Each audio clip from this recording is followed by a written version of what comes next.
Valérie Lacor, je suis inspectrice générale de l'éducation, du sport et de la recherche et j'interviens dans le cadre du pôle Affaires internationales sur l'homologation des établissements d'enseignement français à l'étranger.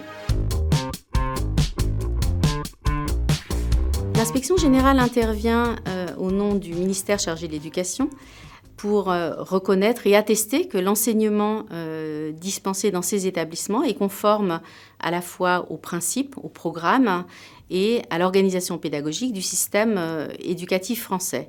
Nous travaillons en étroite collaboration avec le ministère des Affaires étrangères, son opérateur, l'AEFE, l'Agence pour l'enseignement français à l'étranger, et la délégation aux relations européennes et internationales et à la coopération.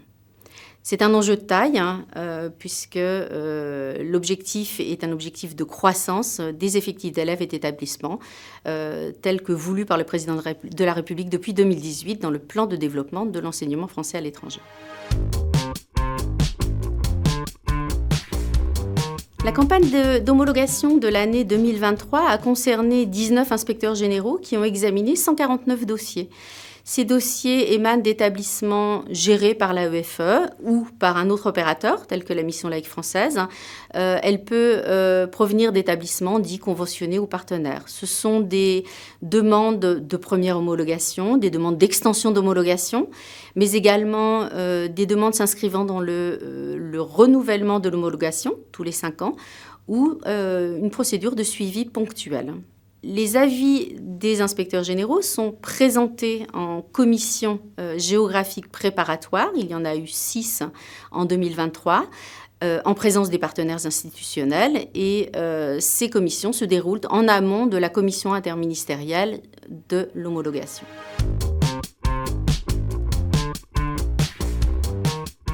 L'analyse des dossiers repose sur les 6 principes et critères rappelés dans la note de service réglementaire. Notre analyse se fait sur dossier essentiellement. Nous avons accès à une plateforme numérique. Nous avons accès aux avis des postes diplomatiques, aux rapports des inspecteurs de l'AEFE. Nous travaillons également in situ. À titre personnel, je me suis rendue au Liban pour le suivi de 3 établissements conventionnés, le Liban étant le premier pays du réseau de l'enseignement français à l'étranger.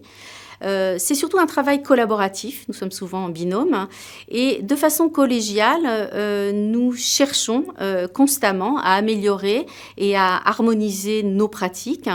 Nous nous formons, cette formation est nécessaire pour intégrer les évolutions du système éducatif français. À titre d'exemple, la question du bien-être des élèves et la lutte contre le harcèlement a fait l'objet de réflexions au sein du groupe.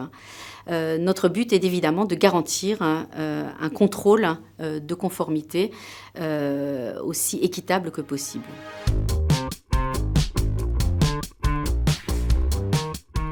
Nous soulevons des problématiques récurrentes sur la place du français, la qualification des personnels, le respect des programmes. Nous avons eu quelques rares situations qui ont conduit à des demandes de mise en année probatoire. Mais par ailleurs, dans l'écrasante majorité des cas, l'inspection générale peut soutenir et accompagner le développement de ces projets, tout en formulant des recommandations qui font parfois l'objet de suivi. Nous avons été cette année partie prenante de la consultation publique sur le bilan de l'enseignement français à l'étranger. La chef de l'inspection générale a été directement impliquée dans ces travaux. En conclusion, l'inspection générale joue un rôle de garant de conformité et un rôle de cheville ouvrière. Nous contribuons à notre façon au rayonnement de la langue française dans le monde et au développement de nos zones d'influence. Nous mesurons l'impact de l'excellence de l'enseignement français à l'étranger dans les résultats qu'obtiennent les élèves aux examens, aux évaluations nationales. Et surtout, nous mesurons l'enthousiasme de ces jeunes ambassadeurs qui aspirent à faire connaître cet enseignement porteur de valeur. Pour finir, l'homologation est un objet hautement diplomatique et pleinement éducatif qui mérite toute notre attention et notre implication.